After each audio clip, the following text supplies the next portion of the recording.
Hello, I'm Ron Murray. I've lived in the Cromwell area for 50 odd years and I've always been interested in the history of the town. Over the years I've gathered together a number of photographs and thought I'd put them together in the form of a video to show the history of the town from the very early days. Let's have a look at the result. I've called the program Cromwell History, and it covers from the very early days, from the founding of Cromwell right up to the present time. Let's have a look at it. In August 1862, two miners called Hartley and Riley recovered 87 pounds weight of gold from a beach about a mile below the old Cromwell railway station. This was nearly 1,000 ounces, and immediately the rush was on. This is what was responsible for the founding of Cromwell, gold. It was only a few months after the discovery of gold that Cromwell was settled. For 2 years it was called the Junction, but then in 1864 the name was changed to Cromwell. This was the easiest and most used method of obtaining gold, called panning. Pay dirt was shoveled into a dish and then washed in the river or washed in a stream. There were two ways of getting to Cromwell. One was from Clyde, and to go across the river to the south side, come up and then go across again in a punt to reach Cromwell. This is what Cromwell looked like in the very early days. The punt is in the lower right hand corner. We'll have a closer look. And here's the punt in the lower left hand corner. It would transport a wagon and 6 horses. However, for the miners there was a much simpler way of getting across the river, and that was to go by chair. This is the chair that was put across the Kawara River between Cromwell and Cornish Point. It would generally carry 2 to 3 men at a time. But there was quite a bit of traffic up the Clutha River, and a man called Henry Hill put a small bridge in, which you can see in the background. It was a footbridge, would carry a horse but not a wagon, and it was washed away in the 1865 flood. In 1866 a latticework bridge was put in, and this would carry not only men but wagons, and this enabled Cromwell to be developed very quickly. So let's have a look down the main street of Old Cromwell. Victoria store on the left, Free Trade Butchery, stables, Cromwell Auction Mark, and at the very end the old Cromwell Hotel. Every town had a bank, and this was Cromwell's first bank, the Bank of New South Wales. Looks more like an old army hut to me. Let's now have a look at some of the early transport used in Cromwell. Firstly came the bullock wagons, when there would be 6 to 8 bullocks yoked up to a wagon and driven by a driver wielding a very large whip. They were very slow, about 2 miles an hour, and it took quite a bit of work to get these things going, get them pulling in the same direction. Now when it comes to hotels, there were plenty of them. There were 9 hotels in Cromwell. This is the Golden Age, one of the very earliest, and if you look closely at it you'll see a man having tied his horse up going into the bar. Another popular hotel was the Cromwell Hotel, which was situated next to Cox the chemist buildings and the buildings that we knew as Wrightson NMA. Then there was a Junction Commercial Hotel, which occupied the buildings latterly used by Cromwell News Agency, and it was from here that the coach left for Dunedin every second day. And twice a week another coach left the White Hart Hotel for Wanaka. This hotel was situated where the Junction service station used to be. After building 9 hotels, the residents thought they should do something for the education of the children, so they built a school. In the early days, Cromwell had a bellman, and this man's job was to walk up and down the street ringing a large bell, praising the stocks carried by some of the shops and advising customers to deal there. With this particular notice, the bellman is offering to sell his business to someone else. We can only presume it wasn't going very well. With the miners came the Chinese. They settled over the riverbank at a place called Chinatown. Here's a general view of the places. Their buildings were very, very rough indeed, and none of them had windows. The miners were generally inoffensive and hard-working. Here are two of them here. The man on the left is called Baby, the one on the right, Ah Chow. Some of the Chinese miners like to live very close to their place of work, and here's a very small dwelling built by a Chinaman on the banks of the Molyneux River. Once again, no windows. The place is constructed of mud and rocks, and if we look up here, you'll see a chimney coming out of the top. In those early days, sanitation was not very good in Cromwell, and an outbreak of diphtheria killed 19 people in 10 weeks. And here's the headstone of one family, Skelly, who lost 4 children in a week. The residents in Cromwell were so upset they had a meeting and decided to build a hospital. And here's the hospital that was built approximately 2 miles from Cromwell. They also managed to get a chemist to come to Cromwell, and he was Henry Hotop, who resided in Cromwell for quite a number of years. He was of German descent. One of the very early hotels in Cromwell was called the Bridge Hotel and was situated right next to the Cromwell Bridge. It was run by a man called John Marsh. And here he is, the man himself, John Marsh. He did a lot for Cromwell and died at a comparatively young age. When he died, the hotel license lapsed. There were too many hotels in Cromwell at that time as the gold mining rush was subsiding, so his hotel was changed into a boarding house. It's quite interesting to have a look at the old photographs and see what some of these early people wore in those early days. Here's a group photograph taken outside the Athenaeum Hall showing the ladies all dressed in black with long dresses, the men all dressed in suits, some with beards, but most of them with hats. In those early days, the street lamps were all lit with kerosene, and the borough employed a daemon whose job was to go round and light the lamps at dusk and come round next morning, refill with kerosene and clean the wicks. Here's a typical lamplighter.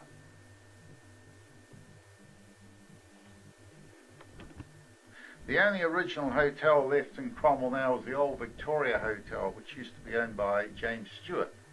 Notice the beautiful stonework, which has since been plastered over. In addition to 9 hotels, Cromwell had the Swan Brewery, which was situated down by the old railway station. One of the old beer labels still survives. So while the miners were working and boozing, what did the women do? Well, here you can see they had plenty to do at home, doing the washing outside in tubs, and notice the old copper on the left-hand side. Several churches were eventually built in Cromwell. This one, the Presbyterian one, is beautifully done in stone. A typical view down the old main street of Cromwell with a wagon and a team of horses. These parked outside a store owned by D.A. Jollies and Sons, who was a storekeeper from the very early days.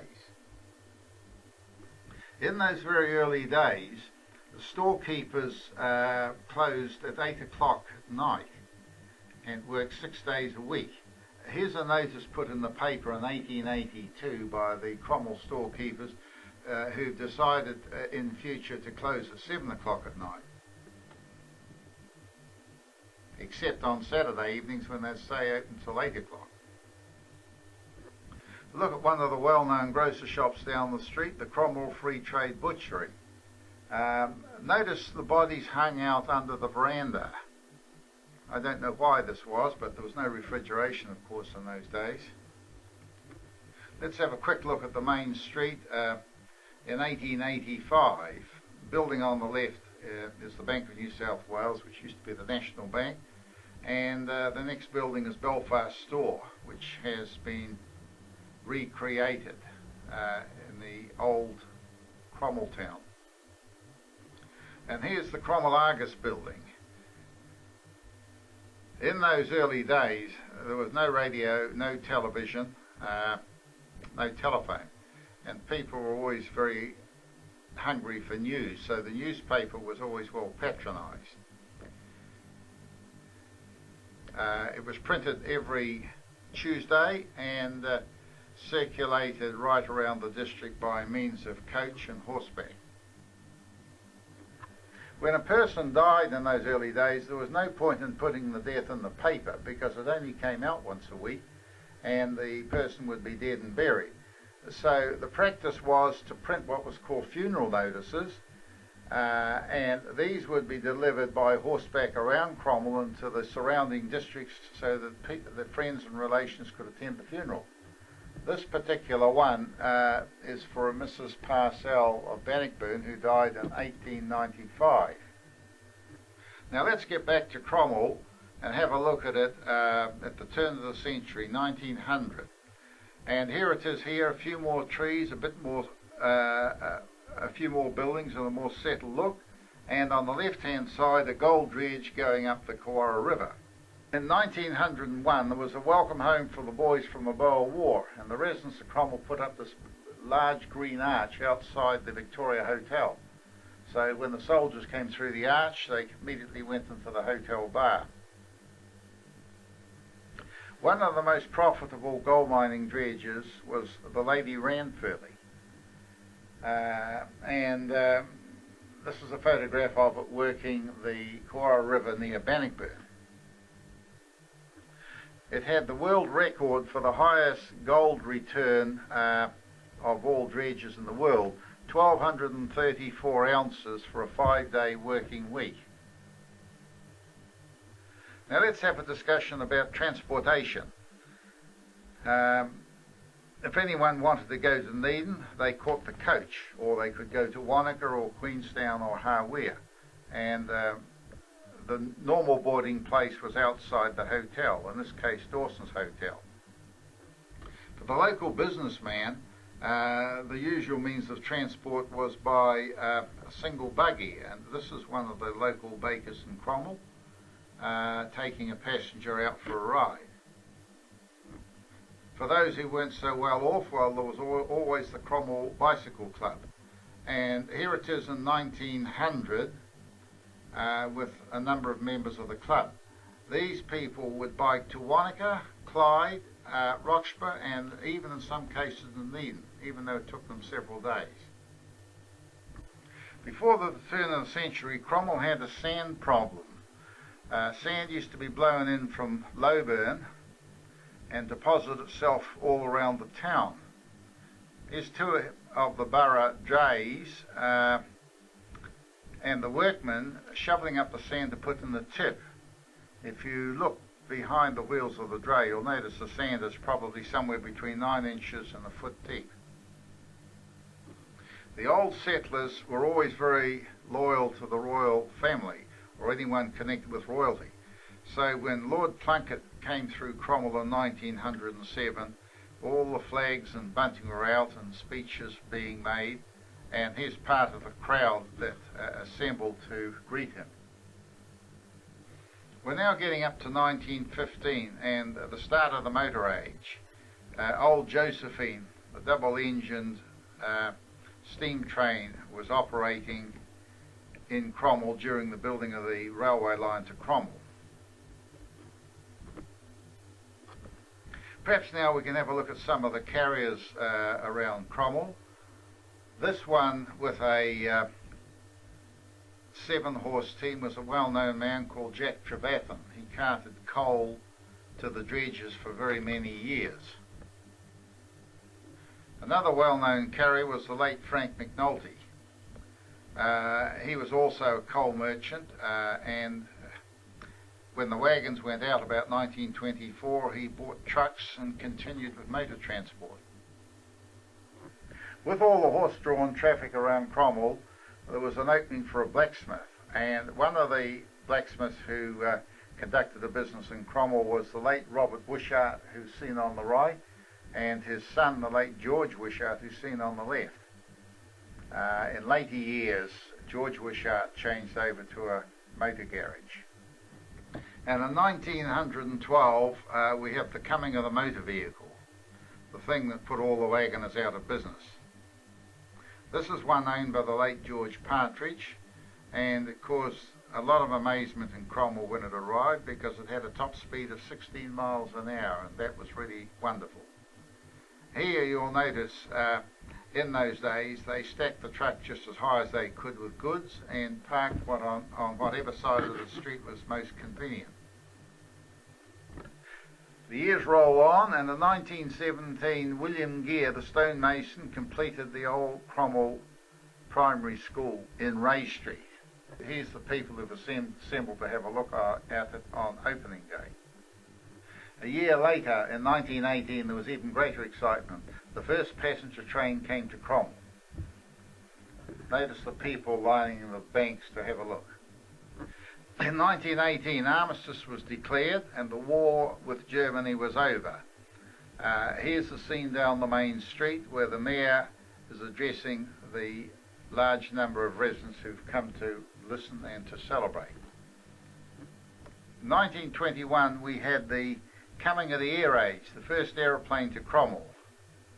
In 1927, the Duke of York, who later became King George VI, visited Cromwell, and it was absolutely mobbed by the local residents. In 1932, the Depression struck central Otago, and many of the unemployed people went out gold mining. Here are two of the more successful ones who struck it quite rich: Percy Bell and William Colgow. A year later, Kingsford Smith, with his famous Southern Cross aeroplane, landed at Cromwell Airfield and was surrounded by hundreds of people who had travelled by car and train to see it. And in those days, who would like a day at the Cromwell races? This is how the grocers delivered their groceries in those early days. This is Stumbles and Sons delivery car. I can quite remember when I was at high school about 1942 when Alf Scott's bakery was drawn by a horse and a car. In 1936 there was a coronation to be celebrated of King George VI. He's part of the procession down the main street. Everyone then went up to the recreation ground and had a great big party. Let's have a look at some of the more prominent businessmen of the time. First one is John Bilton, the man in the middle, trading as Bilton's Radio Supplies. He was the first radio dealer in central Otago, and also had a radio station at Loburn. This transmitted to Cromwell and the local residents, and the call sign was 4ZC. In 1940, the Molyneux dredge worked its way up to Bannockburn, and here it is just passing the junction of the rivers. It obtained very little gold indeed and was later broken up. There were great celebrations in 1945 when word came through that the war with Germany was over, and he's part of the celebration taking place in the main street. The fire brigade, the brass band, and anyone else who cared to join in. Once again, a big party was held up at the recreation ground. In 1948, the centennial of Otago was held, and Cromwell featured on the local tuppenny postage stamp. In 1952, the Austral Malay dredge, which operated at Lowburn for about 10 years closed down, and this put about 40 odd people out of work.